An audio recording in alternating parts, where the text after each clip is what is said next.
វេទិកាសន្តិភាពសកលតែម្ដងលោកត្រាំអាចនឹងលើកករណីថៃឈ្លានពានកម្ពុជាមកលាតត្រដាងនៅចំពោះមុខមេដឹកនាំពិភពលោកខណៈដែរនាយករដ្ឋមន្ត្រីកម្ពុជារបស់យើងបានបំពេញដំណើរទស្សនកិច្ចហោះហើរទៅកាន់ទីក្រុងវ៉ាស៊ីនតោនសហរដ្ឋអាមេរិកអមជាមួយរដ្ឋមន្ត្រីសំខាន់មួយចំនួនកម្ពុជាដើម្បីទៅចូលរួមកិច្ចប្រជុំសំខាន់ក្រុមប្រឹក្សាសន្តិភាពពិភពលោកខណៈដែរលោកដូណាល់ត្រាំបញ្ចេញកញ្ចប់ថវិកា$5000 លានបដូរយកសន្តិភាពនៅហ្គាហ្សាឯនយោបាយថៃក៏ក្រើកបន្ថែមទៀតក្រោយពីបកភូមិใจថៃក្តាប់សម្ព័ន្ធភាព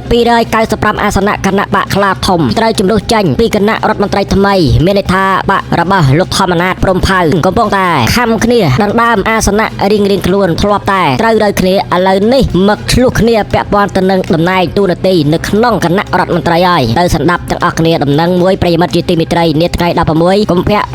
2026នេះហៅមកកងស៊ីវ៉ាឆៃប្រិយមិត្តណាខ្លះសែនចិនជួយខមមិនប្រាប់ផងខ្ញុំអត់ទេអត់ជពាក់វៈវិនជាមួយរឿងទាំងអស់នោះទេបាទកងស៊ីវ៉ាឆៃបើចង់ជូនអាំងប៉ាវក៏ឲ្យមកណាបាទប្រិយមិត្តសែនធម្មតាប៉ុន្តែប្រុងប្រយ័ត្នអំពីជើងធូបភ្លើងទៀននាប្រុងប្រយ័ត្នទាំងអស់គ្នាប្រយ័ត្នផងចំពោះថ្ងៃសែនចិនណាហើយសែនល្មើបានហើយកុំច្រើនពេករំលឹកទៅដល់ជីដូនជីតាកងម៉ាចុកខ្សែលោហិតខាងចិនឬក៏ខាងណាអត់ដឹងទេណាស្រេចតែបងប្អូនទៅតាមជំនឿរៀងខ្លួនបាទកុំភ្លេចអាំងប៉ាវអេដមីនដំណឹងទី1គឺថាតើលោកដូណាល់ត្រាំនឹងអាចនឹងលើកករណីថៃឈ្លានពានកម្ពុជាមកលាតត្រដាងនៅចំពោះមុខមេដឹកនាំពិភពលោកដែរទេពិភពលោកកំពុងផ្ដោតខ្សែភ្នែកមកកាន់ចលនាការទូតដ៏មានឥទ្ធិពលគណៈសម្ដេចមហាបវរធិបតីហ៊ុនម៉ាណែតនាយករដ្ឋមន្ត្រីកម្ពុជាបានដឹកនាំប្រតិភូជាន់ខ្ពស់ចាក់ចែងពីមាតុភូមិការពីរាត្រីថ្ងៃ15កុម្ភៈ2026យប់មិញនឹងឯងដើម្បីឆ្ពោះទៅកាន់សហរដ្ឋអាមេរិកក្នុងបេសកកម្មជាប្រវត្តិសាស្ត្រចូលរួមកិច្ចប្រជុំដំបូងនៃក្រុមប្រឹក្សាសន្តិភាពគេហៅថា Board of Peace ព្រឹត្តិការណ៍ដ៏វិសេសវិសាលនេះនឹងប្រារព្ធឡើងនាថ្ងៃទី19កុម្ភៈ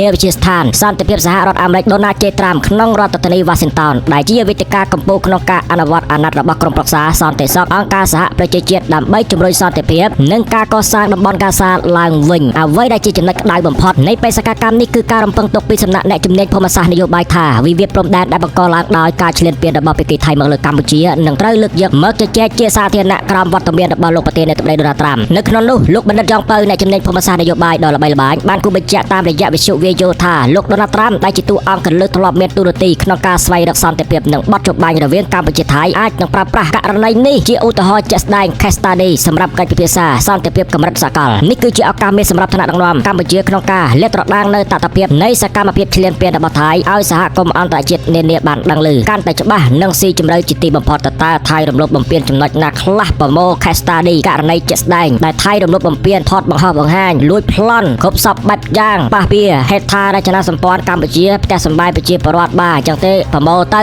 ដើម្បីអីប្រាប់ជំរាបទៅកាន់មេដឹកនាំពិភពលោកនៅក្រុមប្រឹក្សាសន្តិភាពមួយនឹងបាទប្រិយមិត្តយល់យ៉ាងណាដែរលើសពីការជជែកដេញដោលពីបញ្ហាព្រំដែនវត្តមានរបស់កម្ពុជានៅលើទឹកដីអាមេរិកលើកនេះក៏បានឆ្លុះបញ្ចាំងពីឆន្ទៈនយោបាយដ៏មោះមុតក្នុងការចូលរួមដោះស្រាយវិបត្តិសកលកម្ពុជាបានប្រែក្លាយរូបភាពពីប្រទេសដែលធ្លាប់រងគ្រោះដោយសង្គ្រាមមកជាអ្នកនាំសារសន្តិភាពដែលមានគោលនយោបាយច្បាស់លាស់ក្នុងការកសាងស្ថិរភាពពិភពលោកដំណើរទស្សនកិច្ចនេះមិនត្រឹមតែជួយពង្រឹងទំនាក់ទំនងទ្វេភាគីកម្ពុជាអាមេរិកឲ្យកាន់តែស្អិតរមួតប៉ុណ្ណោះទេប៉ុន្តែថែមទាំងជាការរួមចំណែកបង្កើតទស្សនវិជ្ជាសន្តិភាពសកលថ្មីមួយសម្រាប់មនុស្សជាតិតាមរយៈការផ្លាស់ប្ដូរទស្សនៈនិងការស្វែងរកធាតុចូលថ្មីជាមួយអិសរាជជនជាន់ខ្ពស់អាមេរិកនិងមេដឹកនាំនៃប្រទេសដទៃផ្សេងទៀតអមដំណើរក្នុងបេសកកម្មការទូតកម្រិតខ្ពស់នេះរួមមានអិសរាជជនសំខាន់ដូចជាអាដាមឧបនាយករដ្ឋមន្ត្រីប្រាក់សុខុនអាដាមឧបនាយករដ្ឋមន្ត្រីសុនចន្ទថលនិងអាដាមនាយករដ្ឋមន្ត្រីការទូតព្រមទាំងមន្ត្រីជាន់ខ្ពស់ជាច្រើនរូបផ្សេងទៀតបន្ទាប់ពីចប់ភារកិច្ចនៅសហរដ្ឋអាមេរិកនាយករដ្ឋមន្ត្រីកម្ពុជានឹងបន្តដំណើរទស្សនកិច្ចផ្លូវការងារទៅកាន់ទ្វីបអឺរ៉ុបរួមមានទីក្រុងសឺណែវនិងទីក្រុងព្រុយសែលដើម្បីជំរុញភាពជាដៃគូយុទ្ធសាស្ត្រនិងលើកកម្ពស់មុខមាត់កម្ពុជាលើឆាកអន្តរជាតិឲ្យកាន់តែខ្ពស់ត្រដែតដែលជាសញ្ញាវិជ្ជមានដ៏ខ្លាំងក្លាសម្រាប់អនាគតការទូតរបស់កម្ពុជានេះគឺជាដំណឹងដ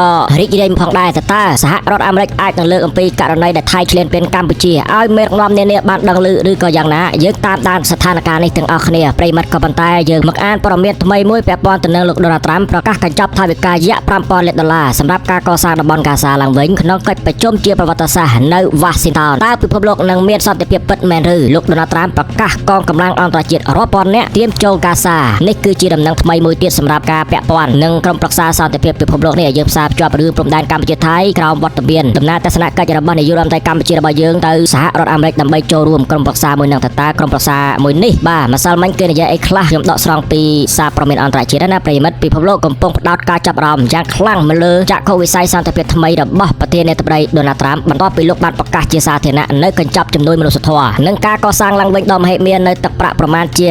$5000,000សម្រាប់តំបន់កាសាការប្រកាសដ៏គួរឲ្យភ្ជាប់អាននេះត្រូវបានធ្វើឡើងតាមរយៈបណ្ដាញសង្គម Truth Social កាលពីថ្ងៃអាទិត្យដោយបញ្ជាក់ថាមូលនិធិនេះនឹងត្រូវប្រកាសជាផ្លូវការនៅក្នុងកិច្ចប្រជុំនៃក្រុមប្រឹក្សាសន្តិភាពនាថ្ងៃ19 កុម្ភៈ 2026ខាងមុខនេះបាទថ្ងៃហ្នឹង16អញ្ចឹងទេសល់តែប្រហែលថ្ងៃទៀតទេដល់ហើយប្រិយមិត្តបាទថ្ងៃទី19 កុម្ភៈណានៅក្នុងខ្លឹមសារដែលបានបង្ហោះលោកដូណាល់ត្រាំបានគូបញ្ជាក់ថាកិច្ចប្រជុំដែលនឹងប្រារព្ធឡើងនៅវិទ្យាស្ថានសន្តិភាពដូណាជេត្រាំក្នុងរដ្ឋធានី Washington DC នឹងក្លាយជាវេទិកាដ៏សំខាន់ក្នុងការបង្ហាញពីការបដិញ្ញាចិត្តរបស់រដ្ឋជាសមាជិកក្រៅពីកញ្ចប់ថវិកាដ៏សន្ធឹកសន្ធាប់លោកក៏បានបង្ហើបពីការបញ្ជូនកម្លាំងបុគ្គលិករាប់ពាន់នាក់ក្នុងទម្រង់ជាកងកម្លាំងរក្សាស្ថិរភាពអន្តរជាតិនិងប៉ូលីសក្នុងតំបន់ដើម្បីធានាសន្តិសុខនិងសន្តិភាពជូនប្រជាជនកាសាបាទដូចជាប្រទេសឥណ្ឌូនេស៊ីបញ្ជូនកងកម្លាំងប្រមាណ1000នាក់ប្រិយមិត្តចាំឥណ្ឌូនេស៊ីណាជួយឆែកឲ្យផងទន្ទឹមនឹងនេះលោកបានសង្កត់ធ្ងន់យ៉ាងដាច់អហង្ការថាក្រុមហាម៉ាស់ត្រូវតែគោរពតាមការបដិញ្ញាចិត្តរបស់ខ្លួនក្នុងការដកទ័ពចេញទាំងស្រុងនិងជាបន្តបំផុតប្រធានាធិបតីដូណាល់ត្រាំបានសម្ដែងនូវមោទនភាពចំពោះក្រុមប្រឹក្សាសន្តិភាពដោយលោកជឿជាក់ថាស្ថាប័ននេះនឹងក្លាយជាអង្គការអន្តរជាតិដ៏មានឥទ្ធិពលបំផុតក្នុងប្រវត្តិសាស្ត្រលោកបានរំលឹកផងដែរថា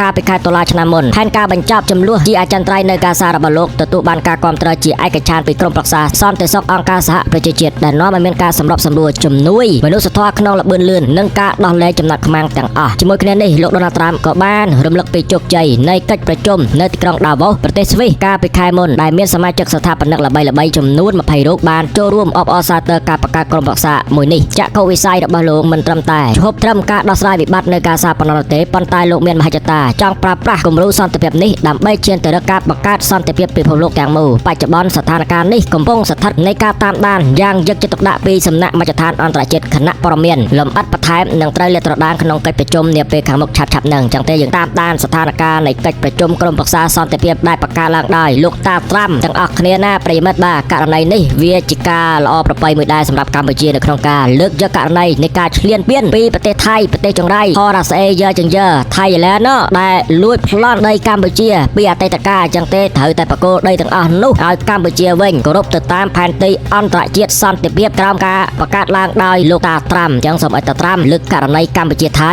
មកនិយាយប្រាប់គេឯងឲ្យដឹងពីទង្វើឈ្លានពាននេះផងបាទកាលពីកន្លងទៅលោកតាត្រាំថារឿងដែលថៃផ្ទុះមីនដាច់ជើងនឹងវាគ្រាន់តែជាឧបទ្ទហេតុទេក៏ប៉ុន្តែថៃឯងឈ្លានពានវាយកម្ពុជាខ្លាំងម្ល៉េះបាទដល់ពេលថាអញ្ចឹងខ្ញុំបន្ថែមពីអីណាប្រិយមិត្តបាទពួកសង្គមថៃពួកអាកង្កែបក្នុងអណ្ដូង Ultra Extremism លេងសុទ្ធតែការ៉ាតេដូមុខមាត់ដូណាល់ត្រាំតែម្ដងហើយធ្វើបាតុកម្មនៅមុខស្ថានទូតអាមេរិកប្រចាំទីក្រុងបាងកកទៅទៀតក្រោយពីសញ្ញេចុះហត្ថលេខាកាលពីថ្ងៃណា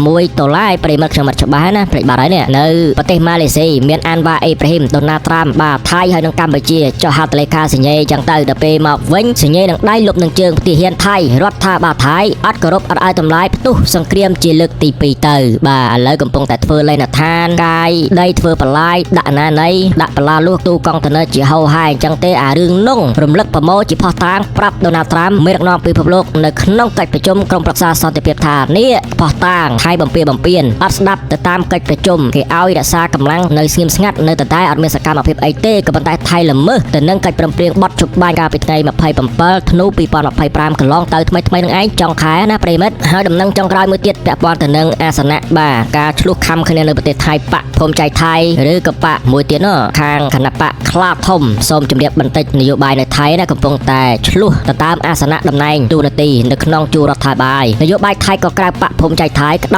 ាប់សម្ព័ន្ធភាព295អាសនៈបូកជាមួយបកណាភឿថៃហ្នឹងហើយខណៈដែលបកខ្លាធំដែលអាប៉ែមួយហ្នឹងគឺជាអតីតអង្គរៈស្ដេចថៃណាត្រូវជំនួសចេញពីគណៈរដ្ឋមន្ត្រីថ្មីស្ថានភាពនយោបាយនៅប្រទេសថៃកំពុងតែមានភាពក្តៅកគុកក្នុងការដណ្ដើមយកតំណែងសំខាន់ក្នុងជួររដ្ឋាភិបាលគណៈដែលគណៈបកភូមិចៃថៃរបស់អនុទានបានប្រកាសពីជោគជ័យក្នុងការចងក្រងសម្ព័ន្ធភាពថ្មីរដ្ឋាភិបាលដែលរួមមាន14បកជាមួយចំនួនអាសនៈសរុបរហូតទៅដល់295អាសនៈការឈានដល់កិច្ចព្រមព្រៀងនេះបានបើកផ្លូវយ៉ាងច្បាស់សម្រាប់ឆ្ពោះទៅរកការបង្កើតគណៈរដ្ឋមន្ត្រីអនុទានទី2ដោយមានគណៈបកភឿថៃជាដៃគូយុទ្ធសាស្ត្រដ៏សំខាន់បំផុតទោះជាយ៉ាងណាក៏ដោយក្នុងដំណើរការចរចាបែងចែកផលប្រយោជន៍និងអំណាចនេះគេសង្កេតឃើញមានការឆ្ក